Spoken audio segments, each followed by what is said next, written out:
مجھے یقین ہے کہ آگے چل کر ہم خود انحصاری اور خود مختاری کی منزل تک ضرور پہنچیں گے۔ جن لوگوں سے ہم افغان حکومت کو تسلیم کرانا چاہتے ہیں ان کے اصول ہمارے لیے الگ ہیں۔ وہ دنیا میں آمرانہ حکومتیں قبول کیے بیٹھے ہیں مگر ہمیں ڈکٹیشن دے رہے ہیں کہ حکومت ایسی ہو اور ویسی ہو۔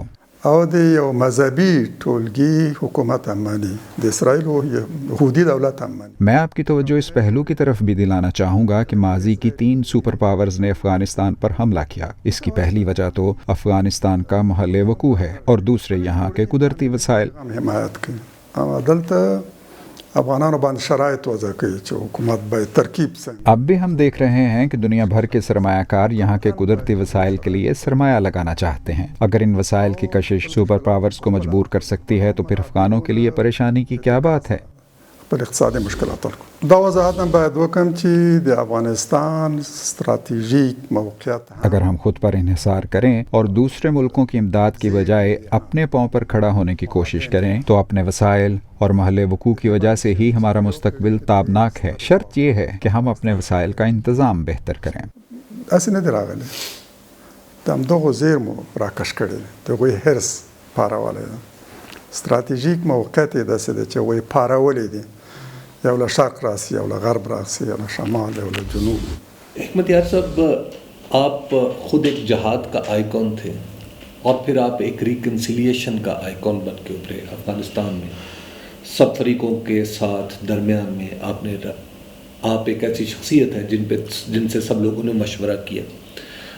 آپ کے خیال میں ریکنسیلیشن کا کام ختم ہو چکا ہے افغانستان میں؟ اب یہاں پہ کوئی ایسے گروپس موجود نہیں ہیں، کوئی ایسے لوگ موجود نہیں ہیں جن کا اختلاف ہو موجودہ حکومت سے اور اس اختلاف کو رفع کرنے کی ضرورت ہے؟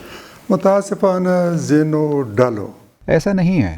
بدقسمتی سے اب بھی افغانستان میں ایسے لوگ موجود ہیں جو جنگ کرنا چاہتے ہیں۔ یہ وہ لوگ ہیں جو امریکہ کے اعلی کار تھے۔ انہوں نے افغانستان کے مفادات کے خلاف کام کیا اور یہ امریکہ کی غلامی میں اپنے لوگوں کو بھی بھول گئے۔ یہ وہی لوگ ہیں جو اس سے پہلے سوویت یونین کے لیے کام کرتے تھے۔ یہ وہی لوگ ہیں جن کے سرپرست افغانستان سے باہر ہیں اور انہیں جنگ پر اکساتے ہیں۔ ان لوگوں سے مفاہمت کی کوششیں ہوئیں لیکن ناکام رہیں۔ میں سمجھتا ہوں کہ اب ان سے مفاہمت نہیں کرنی چاہیے۔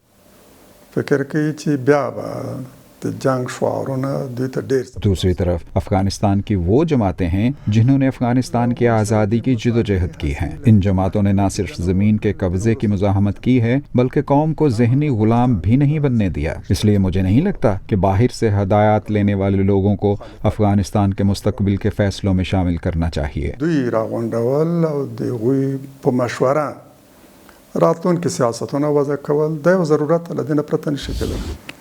ایک اہم مسئلہ یا ایک اہم الزام جو خاص طور پر مغربی میڈیا میں بار بار لگایا جا رہا ہے وہ یہ ہے کہ موجودہ حکومت کی تشکیل میں اور طالبان کی فتح میں پاکستان کا بھی کوئی کردار ہے، حتیٰ کہ یہ الزام اس گہرائی تک گیا کہ پنجشیر میں جو فتح حاصل کی طالبان نے اس کا کریڈٹ بھی کسی نہ کسی درجے میں پاکستان کو دیا گیا، جبکہ پاکستان کی طرف سے اس کی تردید بھی آ گئی۔ آخر یہ تاثر اتنا کیوں بڑھ رہا ہے؟